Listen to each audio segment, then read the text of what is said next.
شما در برابر این همه بدعت‌ها، کفرهای خامنه‌ای نه تنها ساکت هستید، همیاری هم میکنید. میدانید که امروز مردم ایران از دین برگشته. علتش کیست؟ علتش خامنه‌ای و خمینیه و علتش سکوت علمای شیعه است.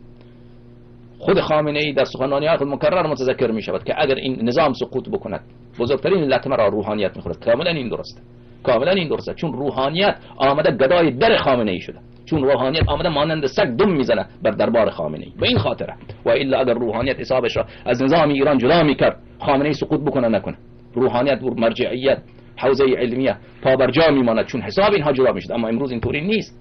روحانیت امروز مداح دربار شده، مرجعیت امروز مداح دربار شده. امروز آلت دست یک فاسق فاجر، یک بنی امیه و بنی عباس حاضر شده. روحانیت و مرجعیت امروز حالش اینه و مرکز اغلب